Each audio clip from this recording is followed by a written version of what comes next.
Good evening, SDA din po ako. Tanong ko po, anong oras napako ang Panginoon? Marcos 15:25, tapos Juan 14:16. Sige, Brother Gomer.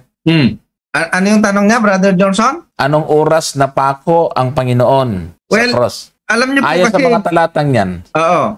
Yan po kasi, kung babasahin po talaga ninyo, parang magkakontra talaga yan, Brother Johnson eh. Kasi basahin nga natin yung talata siguro para makita po ng mga taga-subaybay kung ano ba yung binabanggit sa talata.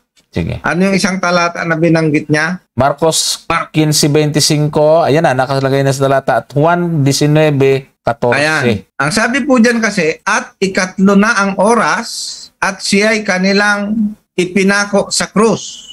Ayan, ikatlo ang binabanggit dyan, Brother Johnson. Ikatlo. At nakapako na sa krus. Ngayon, kung babasahin lang po natin ito sa ating sariling unawa, ay maaring ang inyo pong unawa dyan ay alas 3. Nakapako sa krus. Pero doon naman sa isang talata na ginamit niya, Brother Johnson, sa Juan ba yun?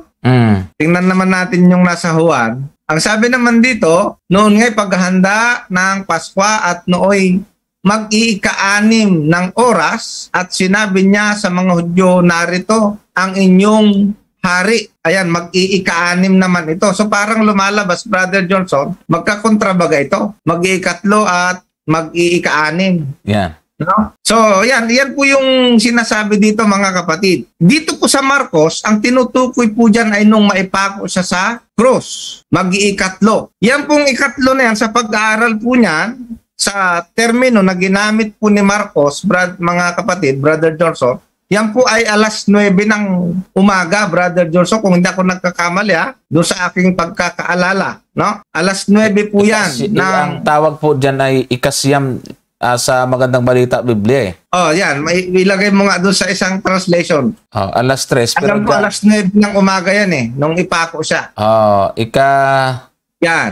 Yan po. Ganito siguro, Brother Gomer, para hindi malito sila, may dalawa kasing klase ng kalendar sa Bible. Pagka mga Hudyo yung tatanungin po natin, ay meron po silang tinatawag na halakik hour. Sa kanila, pag sinabing oras na ikasyam o kaya ikatlo, ay hindi po katulad ng ating pasimula ngayon ng pagbilang. Na yan ay nagsisimula tayo ng ating gabi. Ano? Sa kanila ay binibilang po nila yung liwanag, yung part na may liwanag. Meron akong ipapakita sa inyo na isang orasan po nila noon. Bakit dito sa Magandang Balita Biblia, ikasyam, tapos doon sa isang salin ay alas 3. O tingnan po ninyo yung ano dito. Yan yung relo nila noon. Yung tinatawag po lang halakik hour, ang binilang po nila dyan ay yung liwanag, yung day, light part ng araw. Tingnan niyo po yung nasaan yung 1 nila, nandun sa baba. Okay? So, bilangin natin, mapapansin po ninyo, kumbaga yung relo natin ngayon ay alas 6. Dito sa kanya, baliktad yung 6 ay nandun sa taas. Ayan po yung yan po yung kanilang orasan. So, magbibilang ka ngayon, kung anong oras yung ika-siyam, makikita mo yung nandyan sa alas 3 natin ngayon. Okay, tingnan po ninyo, yung number 1. First hour nila, yun yung number 1. Kumbaga yan sa atin ngayon ay, sa relo natin ay, ano ba yan? Ayan, 7 na yun, no? Tapos number 2, ang oras na ikatlo sa kanila, alas 9 natin ngayon. Yung oras na ika-4 nila, alas 10 kung sa relo natin. Yung alas 11 natin, ika-5 oras nila. Yung alas 12 natin, ika-6. Ang alauna natin ay ika-7 oras nila. Yung alas 2, ika-8 oras. Kaya yung ika-9 nila, alas 3 natin ngayon. So yan po yan, mga kapatid.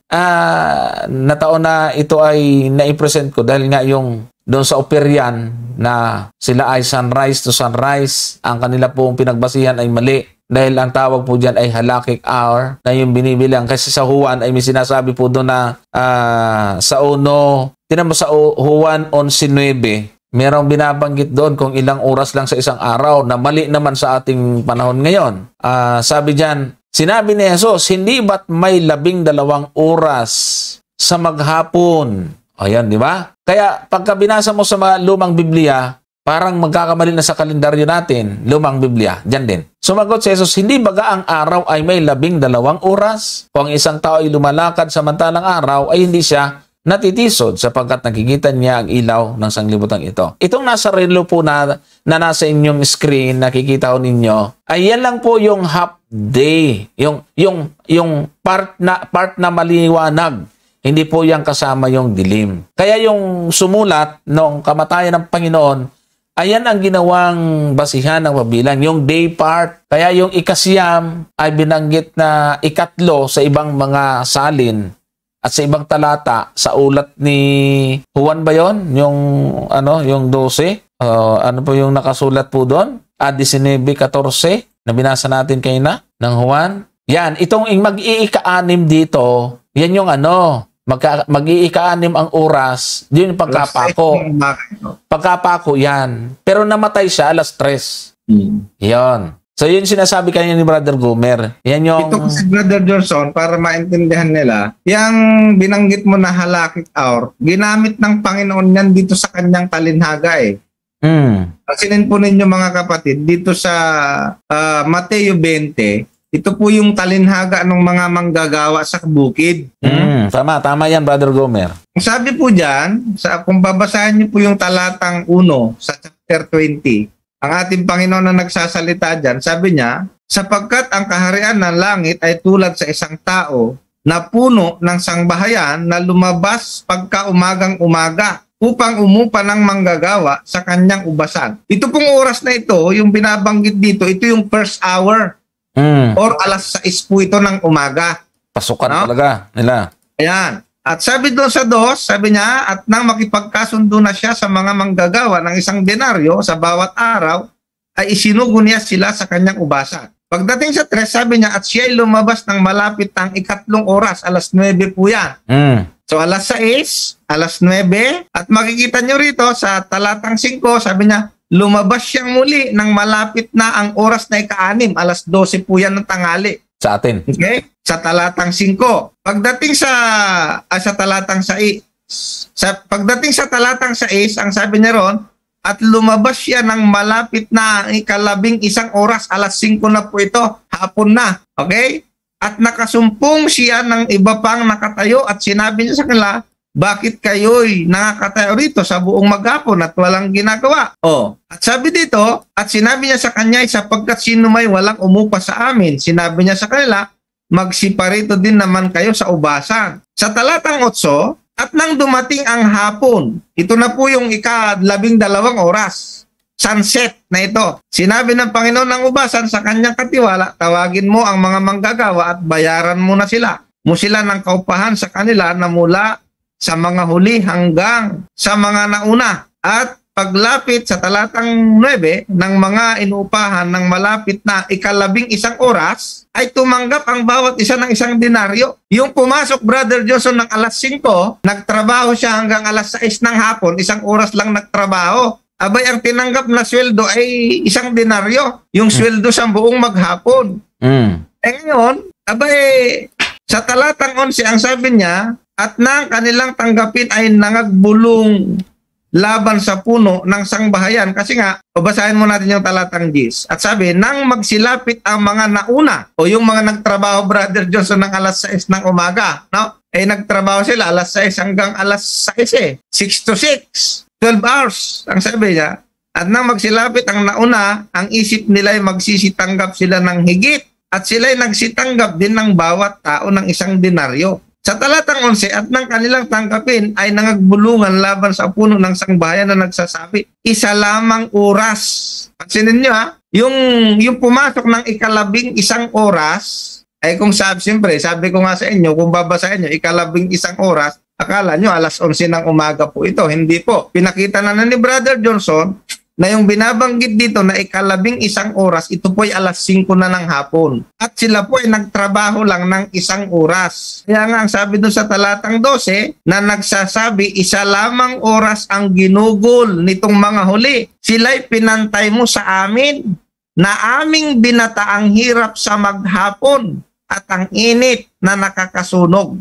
So nakita po ninyo, nagreklamo sila, Brother Johnson, kasi 12 oras ka naman silang nagtrabaho, tapos yung isang oras lang nagtrabaho, parehas ang sahod. No? So dito, ipinapakita lang po natin, doon sa ipinakita ni Brother Johnson, na talagang ganun po nila tawagin yung oras. Kaya wag po kayong makonfuse doon sa ginagamit na termino, dahil yan po talaga yung paggamit nila ng termino sa kanilang oras, Brother Johnson. Yan. Okay, so, merong nakita kong comment lang dito ni Sister Anneli. Iba pa lang oras nila sa atin. Ganito po yan na ang reckoning lang po ang iba. Dito po ay ang pinagbasihan lang ng pagbilang ng kamatayan ng Panginoon is yung day part, yung hindi sinama yung gabi. Pero hindi ibig sabihin na sa pagbilang nila noon ay hindi kasama ang gabi. Ang binabanggit lang nilang oras na una, ikalawa, ikatlo is yung sa pagsikat ng araw. Kaya tawag po na halakik hour. Bakit kasi ganon? Dahil meron po mga special na event, mga liturgical services na ginagawa sa templo during the daytime o the light part ng day. Kaya nga kung mapapansin po ninyo dito, meron silang tinatawag na Shema sa ikatlong oras, merong Tefillah, midday, may Mincha, may Kitana, may Plag, at saka yung sunrise and sunset na binabanggit po nila. Sa gabi naman kasi, may bilang naman sila, may binabanggit naman sila doon. Yung sundown, ang tawag po nila doon ay first watch. May yung 9 p.m. To midnight ay second watch ang tawag po nila dyan. Yung midnight na mula sa hating gabi natin ngayon hanggang 3 a.m., third watch naman ang sabi po nila. Kaya yung 3 a.m. to sunrise ay fourth watch. Kaya may relihiyon na fourth watch, ibig sabihin nagpuyat talaga, magdamag. So, yan ay biblical na mga termino, mga kapatid, theological term. Kaya sa pagbilang, kung hindi po natin pag-aaralan mabuti yan, ikakalito natin. Kaya yung sa pag sinasabing ikaganito, ganyan, ay ang tawag nila ikatlo, ikasyam, ikatlong oras, o labing isang oras, yung binasa ni Brother Gomer. Pag sa gabi naman, iba naman yung termo nila. First watch, second watch, third watch, fourth watch naman. So, magkasama po yan, yung gabi at araw. Kaya lang nga, dahil nga meron pong mga tinatawag po silang mga special na ginagawa po nila sa bawat oras na yan. Yan. Ang tawag po nila doon ay mga, liturgical or temple liturgical services. So, iyon po iyon. Brother Johnson, po. Balikan ko lang yung yung Juan 19:14 kasi baka ma-confuse kasi talaga sila rito dahil ang ginamit ni Juan dito na termino talaga. Kung babalikan po natin yung 19:14 po ng Juan, nakalagay kasi dito talaga noon ngay paghahanda ng Paskwa at nooy mag-iika-6 na oras at sinabi niya sa mga Hudyo, narito ang inyong hari. Ang nagsalita po nito ay si Pilato, mga kapatid. At itong termino na narito ang inyong hari, ay ito ay nung pagkatapos na siyang litisin, Brother Johnson, at gusto ngang paligtasin sana ni Pilato ang ating Panginoon, gusto niyang iligtas, pero itong mga Israelita ay talagang matigas na sila. No? At nung ilabas niya ang ating Panginoon, dahil ang gusto nga ng mga Israelita siya ipako sa krus. At dito, ang ginamit na termino ni Juan ay ika-6 na oras. No? Tiningnan ko yung ating standard, Brother Johnson, na reference, itong ating Bible commentary. Ito po yung sabi niya rito, mga kapatid, para hindi po tayo ma-confuse at ma-reconcile po natin dun sa ginamit naman ni Marcos. Ito sabi niya, 6 hour. Sabi niya, probably Roman time. That is about 6 o'clock in the morning. Nakita po ninyo, no? Yung ginamit na termino pala ni Juan dito ay yung termino, Brother Johnson, ng mga Roma. No? Roma, hindi niya ginamit yung termino nung sinasabi natin kanina na halakik hour. Jewish calendar at saka Roman calendar. Jewish hour yun, yung termino. Dalawa kasi kalendaryo dyan ang umiiral, pinagbabatayan. Kaya ang nakakalito minsan, yung mga alagad ay gumagamit halinhina ng dalawang kalendaryo ng Jewish at saka yung Romans. Correct. Ituloy ko lang, Brother Johnson, ang sabi dito ng ating commentary, sabi niya, probably Roman time, that is about 6 o'clock in the morning. John's Gospel was written, sabi niya, near the close of the century and chiefly for Gentile believers. Sabi niya, here, he gives the time in terms familiar to them. Yan. Tama. Ginamit niya. Elsewhere, Kasi naintindihan. attempts to reckon the hours of the day, sunrise rather than from midnight. So, hindi nakakalito. Ang ibig sabihin, yung hatol na ibinigay sa ating Panginoon na siya'y mapako sa krus ay natapos 6 o'clock ng umaga at inilabas siya ni Pilato. Kaya doon naman sa Marcos na ginamit, siya po ay ipinako sa krus sa ikatlong oras naman na sinasabi doon. Alas 9 po yun. No? At siya naman ay namatay noong ang tawag doon, Brother Johnson, ika-anim ba o ika-siyam? Yan. Ika-siyam na oras po siya namatay at yun po ay alas 3 ng hapon. Yun. So marami po ang nalito talaga dyan dahil nga iba-ibang termino yung ginamit. Pero ito po yung makikita po natin na hindi po dapat ma-confuse. Kasi ang ginamit pala ni Juan ay yung Roman time. Kasi nga, Brother Johnson, nung isulat ito ni Juan, itong Gospel of John, sabi niya, close of the century na eh. So ito yung pinakahuli na isinulat. Kaya ang ginamit na ni Juan sa kanyang termino ay yung pamilyar na ginagamit nila doon sa alas 6 ng umaga na. Yeah. Kaya nga ang ginamit niya po ay ika-6 na oras. Ayan, Brother Johnson. Ayan, kaya sabi doon sa binasa ni Brother Gomer, he seems to reckon that the hour of the day from sunrise rather than from midnight. Yan yung sinabi natin kanina. Okay? Yan po. Okay, so sana klaro. Yan.